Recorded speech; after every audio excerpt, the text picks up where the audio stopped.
2016 Peugeot 308. Dear review. Recently we headed to Portuguese city Porto, to test Peugeot's latest hot hatch offering.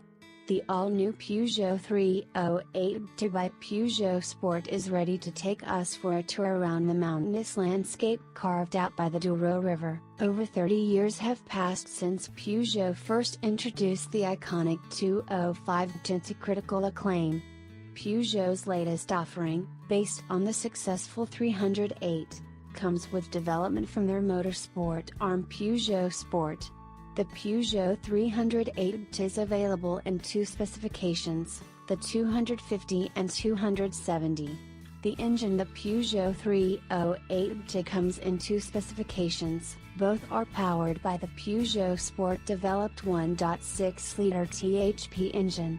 The 250 produces 250 horsepower at 6,000 revolutions per minute and 330 Nm of torque, available between 1,900 and 4,000 revolution per minute.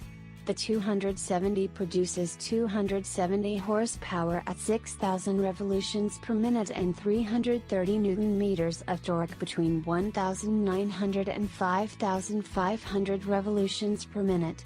Both specs can run 95 Romanian lei and 98 Romanian lei fuel whilst delivering class-leading environmental credentials, CO2 emission and 139 grams/km with a combined cycle fuel economy of 47.0 miles per gallon. Both versions are limited to 155 miles per hour, 250 kilometers per hour, with the 250 managing the 0 to 62 miles per hour sprint in 6.2 seconds, while the 270 which hits 100 kilometers per hour in just 6 seconds. The latter being half a second quicker than its German rival, the Volkswagen Golf 10. Gearbox, drivetrain and suspension. The Peugeot 308 features a finely tuned 6-speed manual gearbox said to inspire dynamic driving and confidence. The 270 comes fitted with a torsion differential as standard. It has been designed to improve the car's cornering potential by channeling the torque towards the wheel with the greatest traction. This makes it possible to corner faster whilst also enhancing the grip. The power steering has been specifically designed to work with a torsion diff, whilst the other electronics are designed to give precise feedback to the driver from each wheel. The sportier ESP design allows for more latitude and drift on bends, whilst also having the ability to be fully turned off.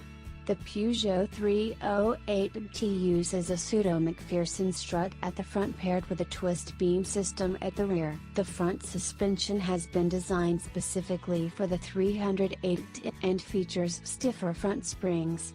Newly calibrated shock absorbers reduce noise. They kick in on the compression cycle when the driver is the only occupant of the vehicle. The anti-roll bar is also more malleable to ensure a better match with the rear axle. Interior. The interior style is in keeping with the exterior and is purposely sporty. Your eyes are immediately drawn to the 9.7 inches centrally mounted touchscreen that forms the center point of the instrument panel. Next to that is the compact 351mm by 329mm steering wheel. The steering wheel is covered in full grain leather with a red center mark at the top, which gives a greater feel of the handling of the car. There is the obligatory TIL logo on the bottom of the steering wheel and a checkered backdrop on the instrument panel. Pressing the Sport button mounted on the center console switches the display color from white to red, changes the accelerator mapping, enhances the engine noise and shows additional information on the central readout. Design. The Peugeot 308 is available in 6 distinctive colors: Ultimate Red, Pearlescent White, Magnetic Blue, Pearlescent Near Black, Cumulus Gray, and Hurricane Gray. The eye-catching Coupe French two-tone design is exclusive to the 270, contrasting Ultimate Red and Pearlescent Near Black at a cost of £1,300. Additionally, the front grille features red Peugeot lettering, with sports side skirts and a twin-pipe exhaust system protruding from the black diffuser to go alongside the T badging. The 308 comes equipped with 19 inches carbon lightweight alloys, which weigh 2 kilograms less than the standard alloys and are wrapped in Michelin Super Sports driving experience. Upon our arrival at Porto International Airport, we are greeted by the Peugeot team, and given a short briefing on what lays ahead for us over the following 24 hours. After some quick refreshments, we were handed the keys to a hurricane grey Peugeot 308-270 and sent on our way.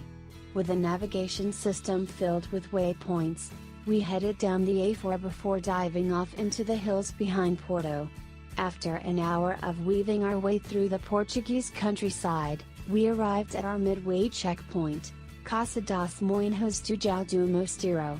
With thunder cracking in the valley, we enjoyed some coffee and pastries whilst reflecting on our first experience of the 308. The new smaller steering felt a bit strange for the first 30-45 minutes of our highway drive. We didn't get a real chance to experience its heightened sense of control. But once we hit the twisty hilly roads, the more the new steering mechanism made sense. Once we were suitably replenished, it was back into our hurricane grey 308-270, leaving Casa dos Moinhos do Mosteiro behind and headed back down the hills to Porto. This second route featured more twists and turns to challenge the TI's handling, giving us a better feel of the car on the open road. The TI handled this with ease, and in no time we were back down out of the Portuguese hills. A short stretch of highway was left to reach our accommodation for the night, the Bestana Palacio do Freixo Hotel in Porto. The next morning, it was an early start to carve our way through the morning Porto rush hour traffic on our way to Cartódromo Internacional de Braga. Once at the track, we had another briefing from the Peugeot team, before being split into groups of 5 to hit the track. After a quick sighting lap, we were sat back in our 27308 and ready to go out on track. We had 2 stints out on track with a 308, each consisting of an out lap, 3 flying laps and a cool down lap. Looking back on the track experience, I found that the 308, once up to speed, was a lively little hot hatch that was a lot of fun on track. Every lap that passed, I could not only feel my confidence rising, but my confidence in the car too. The power would come on nice and quickly when asked of it, and the brakes seemed manly enough to bring the car to a stop when needed in a quick fashion. As I said, as the confidence levels roused, the more I found myself pushing the car into the corners, and in return, the more I could feel the differential working to keep the car smooth and fast through the track's turns. Once we had finished our track stints, it was then back onto the highway for a quick and last blast to the airport. Conclusion: looking back on the Peugeot 308 by Peugeot Sport, it is a very enjoyable car. The 308 is fast and responsive when pushed hard, comfortable and composed when you want a smoother journey. It is a big step forward for Peugeot's brand back to the top of the hot hatch market. Our favorite specification would be the 270 variant in its coupe French two-tone design.